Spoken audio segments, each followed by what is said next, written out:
Quinshon will start over here to the right. Bill Rabinowitz, Columbus Dispatch. First quarter, you don't touch the ball. What's it like for a running back or what's it getting the flow of the game and not even touch the ball? And then obviously you exploded after that. Just with Travion being in there, I was super excited to see how he ran. Just supporting him from afar and just looking at how he progressed throughout the first quarter and the different runs that he had and just how the offense was going. So it was pretty successful and I enjoyed it.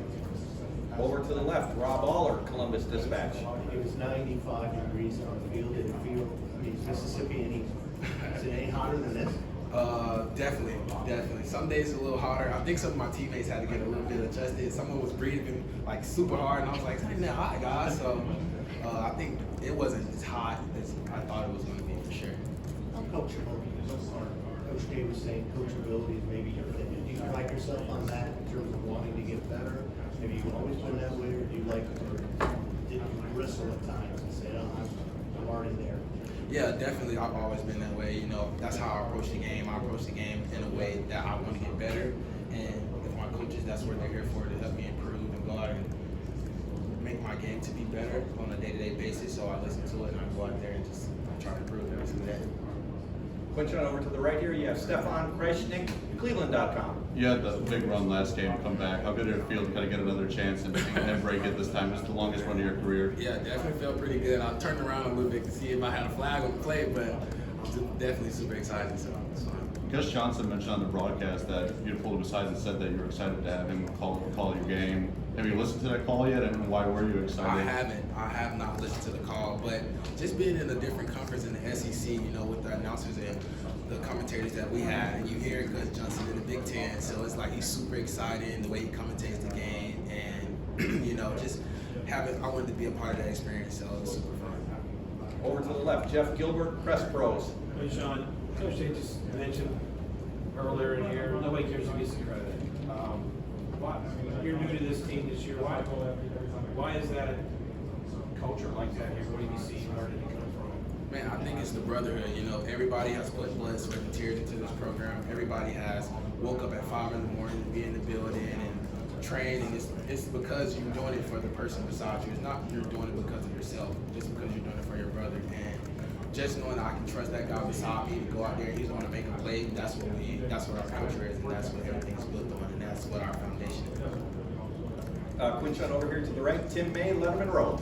Quinshon, what is your attitude when you get that ball, when you get a pitch, when you get the ball in your hands? Because you seem to just run with, I don't know, power is one word, but just not reckless abandon either. You have a purpose in mind, but it's almost like you want to fight, and plus the stiff arm, it wasn't really a stiff arm, just a shove down there on the defender on the corner when you scored that one touchdown. But I don't know, what just goes into your mind when you got the ball in your hands? I think the mindset of me and my teammates as a whole is to play with bad intentions. And I think that's my mindset when I get the ball is to, I'm going to try to, that's my job, I'm going to do my job at the end of the day. I'm going to try to get the first down, I'm going to try to score. So every time I get the ball, I'm going to make the most of it. Over here to the right, Dylan Davis, Delaware Gazette. Quinshon, just played 3 games now in the horseshoe. I guess can you kind of reflect on what this experience has been like and how it kind of compares to some of the things you've experienced in the previous years? Yeah, it's definitely been a super fun experience. I enjoy every single win with my teammates. Like Coach Day said, it's not hard to get a win in any football game. So we enjoy the win, and we'll come back tomorrow and see how we can improve for the next game. How does the team compare to Oxford? I think this team here, as a whole, the heat, the weather. Oh, the heat. Oxford, yeah. Okay, the heat. I would say it's like I said earlier. It's not that hot.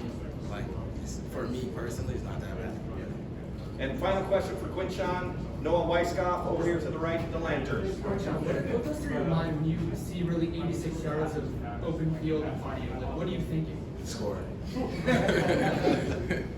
That's really my mindset. I think when I get the ball, I want to give a big shout out to Coach Locke because the way he teaches the whole room and how we go through progressions and practice and different things when it comes to going through our progression and reading linebackers. I want to give a big thanks to him because he's helped the whole room improve as a whole. So just going through my progressions and my reads, and I've seen the linebackers come out of their gaps and overflow. So it's like I hit it. You glanced at the big screen? I didn't. I just looked at the crowd and they were going crazy. Quinshon, thank you very much. Thank you guys. Folks, wait back.